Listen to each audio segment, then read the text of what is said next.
Termodinámica 6, vamos a analizar el ciclo de Carnot y vamos a comenzar con el segundo principio de la termodinámica.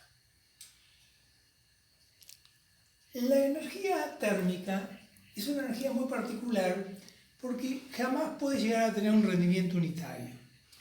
Si ustedes trabajan con la energía mecánica y suponen que no existe roce, dicen que el rendimiento es 1. Si trabajan con una energía eléctrica y dicen que no tienen pérdidas en el cobre ni pérdidas en el hierro, su rendimiento también puede llegar a ser 1. Pero en la máquina, donde trabaja la energía calórica, el rendimiento jamás puede ser 1. Siempre va a ser menor que 1. Y lo que más se aproxima, el más alto de todos los posibles, es aquella máquina que funciona según el ciclo de Carnot. Todas las máquinas térmicas funcionan a ciclos, funcionan según ciclos cerrados, transformaciones cerradas. Reciben Q1 calorías de la fuente caliente, que se supone de capacidad infinita, es decir, una fuente que yo por más calor que le saque, la temperatura de la fuente no varía, y C de Q2 calorías a la fuente fría, que generalmente es la atmósfera, que tampoco modifica la temperatura por más calor que yo entregue. Estas fuentes de temperatura constante, fuentes de capacidad infinita, las representamos mediante un rectángulo indicando la temperatura en un caso y en el otro. Acá estamos empleando números romanos en el 2. Entonces, la máquina térmica toma Q1 calorías de la fuente caliente, produce un trabajo y cede Q2 calorías a la fuente fría. Rige la ecuación del primer principio para sistemas cerrados, debido a que todo ocurre dentro de un cilindro y de un pistón, que es un sistema cerrado, Q igual a 2 menos 1 más A por L. Como es un ciclo, y la energía interna es una función de estado, o sea que solamente depende del estado inicial y del estado final, y como es un ciclo, el estado inicial y el estado final son coincidentes, U2 es igual a U1. Entonces, no interviene y Q es igual a A por L. Q es igual a A por L igual a Q1 menos Q2, cantidad de calor recibida menos cantidad de calor cedida. El rendimiento es el trabajo dividido en la cantidad de calor aportada. El trabajo, según vimos recién, es Q1 menos Q2, cantidad de calor aportado menos la cantidad de calor cedido a la fuente fría sobre la cantidad de calor aportado, o sea, 1 menos Q2 sobre Q1. Esto vale en todas las máquinas térmicas, cualquiera sea de ellas, pero la máquina de Carnot es la que mejor rendimiento tiene. Si bien es una máquina ideal que no se puede construir, es el techo al que uno puede aspirar entre dos fuentes de T1 y T2. Vendría a ser lo que ocurriría si no tuviera rozamiento. El principio decía que el calor lo puedo transformar en trabajo y el trabajo lo puedo transformar en calor. Ahora, el segundo principio dice que también el calor lo puedo transformar en trabajo, pero menos, pierdo. Tengo una pérdida, tengo una disminución, tengo una noción de rendimiento. De todos los posibles ciclos, decimos que el ciclo de Carnot es el que mejor rendimiento tiene entre las mismas fuentes de temperaturas T1 y T2. Acá tenemos dibujado el ciclo de Carnot en diagrama PV, donde tenemos dos adiabáticas, 4,1 y 2,3, y dos isotermas, una entre 1 y 2 a temperatura T1 romano, donde recibe Q1 calorías, y entre 3 y 4, donde cede Q2 calorías a temperatura T2 romano. Entonces, según vimos en el video anterior, en una evolución a temperatura constante, el calor es igual a A por R por la temperatura por el logaritmo del estado final, del volumen del estado final sobre el volumen del estado inicial. O sea que Q1 es A por R por T1, logaritmo de V2 sobre V1. Q2, de la misma manera, es A por R por T2, logaritmo de V4 sobre V3. Pero Q2 es negativo. Entonces, si yo lo pusiera de esta manera, se me sumaría con el signo menos. Entonces lo pongo en valor absoluto, para eso lo doy vuelta y pongo B3 sobre B4. Y es lo que hago acá. Pongo 1 menos A por R por T2, logaritmo de B3 sobre B4, dividido A por R por T1, logaritmo de B2 sobre B1. En las adiabáticas, clase anterior, habíamos visto que T por B a la K menos 1 es constante. Entonces, por lo tanto, podía poner que T2 por B2 a la K menos 1 es igual a T1 por B3, T1 romano, por B3 a la K menos 1. Entonces, T2 romano sobre T1 romano es B3 sobre B2 a la K menos 1. Pongo acá. Y de la misma manera hago con la otra transformación. B4 sobre B1 es T2 sobre T1. Si los segundos mismos son iguales, los primeros también. Entonces B3 sobre B2 es B4 sobre B1. Acomodo y me queda finalmente B3 sobre B4 igual a B2 sobre B1, que es lo que yo tengo acá. Saco los logaritmos y puedo hacer esta simplificación. Con lo cual me queda que el rendimiento solo para la máquina de Carnot es 1 menos temperatura de la fuente fría sobre la temperatura de la fuente caliente, que es un número menor que 1 y por lo tanto disminuye el rendimiento. Esto, recordamos, solo en Carnot, que es el que mejor rendimiento tiene. Ahora, vamos a imaginar que la máquina de Carnot fuera esta.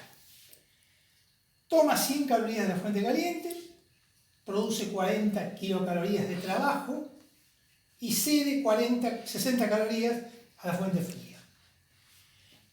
Y voy a poner al lado, entre las mismas fuentes, una máquina que yo digo que tiene mejor rendimiento que la de Carnot. Imagino que tiene mejor rendimiento. Toma 80, devuelve 40 y produce 40 de trabajo. 40 que recibe una máquina frigorífica sí de Carnot, que toma 60 de la fuente fría y devuelve 100 a la fuente caliente. De la misma manera como esta tomaba 100 y 60. El rendimiento de la máquina no Carnot, 1 menos Q2 sobre Q1 sería 0,5. El rendimiento de la máquina de Carnot es 0,4. Evidentemente, si yo logro que esto funcione, habría demostrado que la máquina no Carnot tiene mejor rendimiento que la máquina de Carnot. Pero ¿qué ocurre? Analicemos la fuente caliente como un sistema. Cede 80 calorías, recibe 100 calorías. Quiere decir que tiene un excedente de 20. Y la fuente fría, tomada como un sistema, recibe 40 calorías, cede 60. O sea que pierde 20 calorías. O sea que se me transfieren 20 calorías de la fuente fría a la fuente caliente sin consumir trabajo. Lo cual contradice los principios generales de la física y especialmente él contradice a Clausius. Consecuencia, el rendimiento de la máquina de Carnot no puede ser superado por ninguna otra máquina térmica entre las mismas fuentes de temperatura T1 y T2. Entre otras fuentes, esos dos temas. Ahora, vamos a hacer una pequeña aplicación de algo que vamos a necesitar inmediatamente. Vamos a tomar un trozo de transformación como la AB, cualquiera, y digo yo que puedo reemplazarlo por dos adiabáticas y una isoterma a temperatura constante. La evolución CD es isoterma a temperatura constante, con la única condición de que el área de los triángulos curvilíneos sea la misma. O sea que el área de ACO sea igual al área de ODB. Si eso se cumple, yo puedo hacer el reemplazo de un trozo de transformación por dos adiabáticas y una isoterma. Bien, vamos a imaginar, para poder demostrar que eso es cierto, yo tengo que demostrar que el trabajo es el mismo, el calor es el mismo y la variación de energía interna es la misma. Entonces dibujo el camino AB. Pero como son todas transformaciones reversibles, la transformación BD la puedo dar vuelta. Y en lugar de hacerla de D hacia B, la hago de B hacia D. como está acá. El trabajo está dado por el área comprendida entre la curva y el eje de los volúmenes. O sea, está dada por el área central de esta figura, de forma extraña, más el triangulito OBD. Por el otro camino, este ACD, yo vengo primero con un trabajo negativo, porque la proyección va de la transformación, va en sentido contrario del eje en la parte de las abscisas. Entonces este es negativo. Luego vuelve de C hacia D. Y cuando vuelve, como positivo, lo tapa, lo elimina esto, es como si esto no existiera, y me queda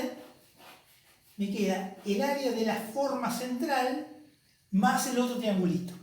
Pero como los dos triangulitos son iguales, el área de los dos triángulos curvilíneos son iguales, resulta ser entonces que el trabajo por el camino ADB es igual al trabajo por el camino ACD. Bueno, si el trabajo es el mismo, la variación de energía interna también, porque solamente depende del estado inicial y final y no del camino empleado en recorrerlo. Entonces también es igual. Si sumo miembro a miembro, obtengo los calores, porque es la ecuación del primer principio. Entonces, en consecuencia, haber hecho la evolución AB es lo mismo que hacer ACDB. ACDB. Es decir, reemplazar por dos adiabáticas y dos isotermas con tal de que el área de los triángulos curvilíneos sean iguales. Tienen la misma cantidad de calor, de trabajo, intercambian la misma cantidad de calor y tienen la misma variación de energía interna. Entonces no es que son iguales, numéricamente son congruentes y yo puedo hacer el reemplazo. Como ustedes se habrán observado, yo empleo dos adiabáticas y una isoterma. Y la parte superior del ciclo de Carnot, también la parte inferior, está también formada por dos adiabáticas y una isoterma. De manera de que esto no es algo arbitrario, sino que está preparado para una aplicación posterior.